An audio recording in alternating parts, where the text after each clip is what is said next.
Colorado lawmakers are trying to find solutions for another $1 billion budget shortfall this year. The shortfall comes amid sweeping cuts to many programs due to President Trump's One Big Beautiful Bill.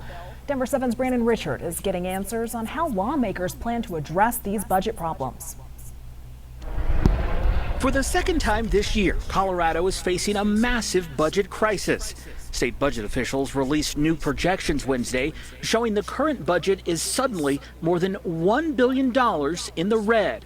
Now, we don't have the cash to pay our bills. In a special legislative hearing streamed online and in person, State Budget Director Mark Ferrandino walked lawmakers through the problem. We are talking about a budget and a revenue shortfall equivalent or greater than what we saw during the Great Recession. Some lawmakers were left shell-shocked and worried for Coloradans struggling to make it. They are about to get whacked in a way that I don't think they really understand. Colorado's constitution requires the state budget be balanced.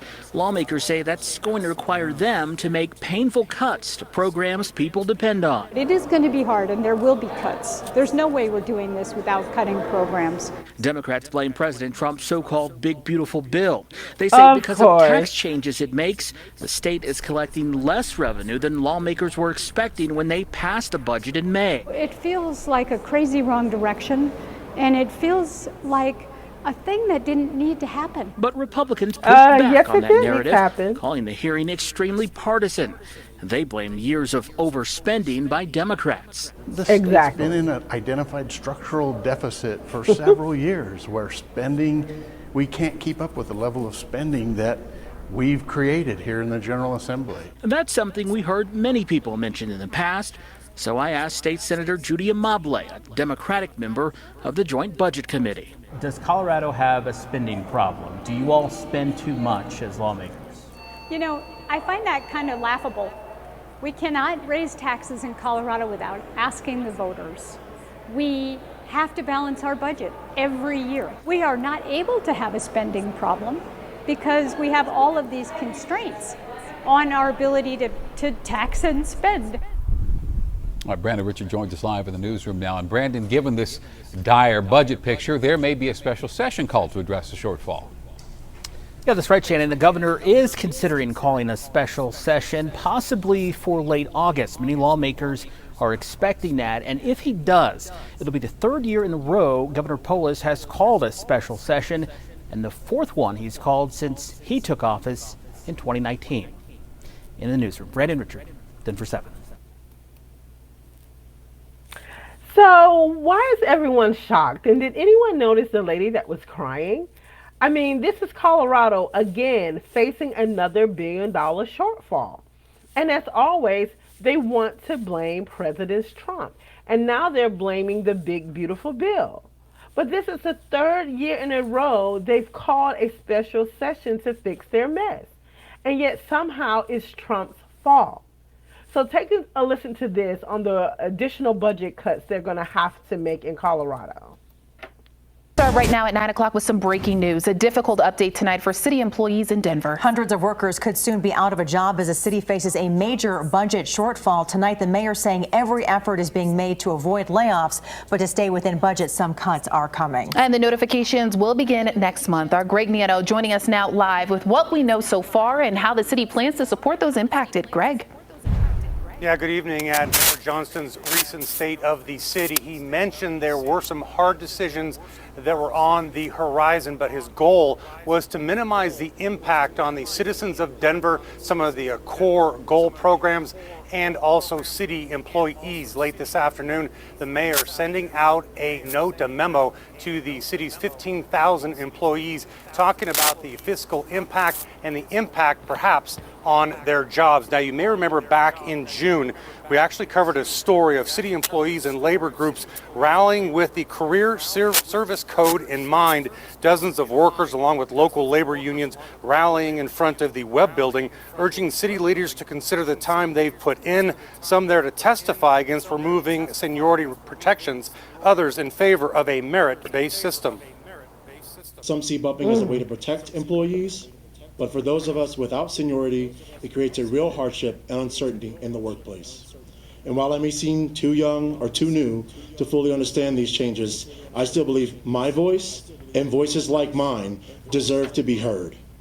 That said, I do appreciate the proposed revisions offer a more structured and respectful process for employees' transitions. Along with the memo, the city also releasing a severance package that matches length of service with severance. For example, less than 1 year equals 1 pay period or 2 weeks of pay, and so on. Also, 30 days of administrative leave and placement support to help find that next job. Layoff notifications beginning over a 1 week period on August the 18th. As to how many jobs, guys, will actually be impacted, the city has yet to release that number. Reporting live, Greg Nieto, Fox 31. Yeah, we're waiting on that information, Greg. So how did we get here? Let's think. Did any of the budget crisis stem from the millions of dollars or billions of dollars spent towards housing illegal immigrants? Let's take a look at this. Out to Samantha Spitz breaking down some of the details. This all comes as a new study shows how much money has been spent on this issue, Sam.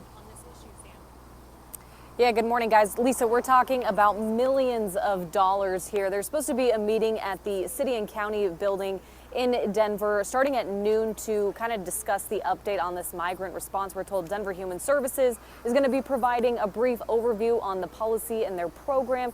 This meeting's open to the public, but we're told that it's not going to be broadcasted. But just looking, at where we stand right now as a city, as a state in response to the migrants coming into the state. They say right now the city of Denver is sheltering more than 500 people, but this is way down from the peak that we saw back in January. In total, the city says they've supported more than 42,000 migrants at a cost of more than $70 million since December of 2022. Now, that new report was released by the Common Sense Institute. It's a research organization that examines the financial impact of Colorado policies and initiatives. They estimate city, education, and healthcare organizations have spent between $216 million to $340 million on the migrant response. Here's a breakdown of that report. They use data from the city of Denver as well as local hospitals and school districts. They say that the total cost to Denver Metro schools related to the migrant students is $98 million to $22 million. It also says emergency departments have delivered an estimated $48 million in migrant care. Now, the city of Denver, like we know, they've spent $70 million on all support services, so facilities for sheltering, food, clothing, stuff like that. It says the facilities is estimated as the greatest cost so far. Denver's also distributed about $5.3 million to nonprofits who are also supporting those efforts. Now, we know that there has also been some funding as well from the state of Colorado and the U.S. government. But as the daily arrival of migrants has slowed, that's something that we've seen over the past couple of months. The city is constantly updating its response as well as the total estimated spending specifically for this year. Reporting live in Denver, Samantha Spitz, Daybreak on 2. All right. Okay, so there we have it. Over millions of dollars was spent on housing illegal immigrants, which never should have happened. So who is really to blame for this budget crisis? And I would have to say the Democrats' overspending and failure to plan for economic realities. The big, beautiful bill introduced by Donald Trump didn't break Colorado's budget. Democrats did by building a bloated, unsustainable government. And unless voters start demanding fiscal responsibilities, this $1 billion shortfall won't be the last one. So let's start a conversation. Let's jump over to the comment section. Let's discuss, is Colorado going broke because of the Democrats? And if you agree, let's talk about it. Again, remember to like, share, subscribe, and hit the notification bell so you can be prompted when a new video drops. Again, remain curious and stay bold, and I'll see you in the next video.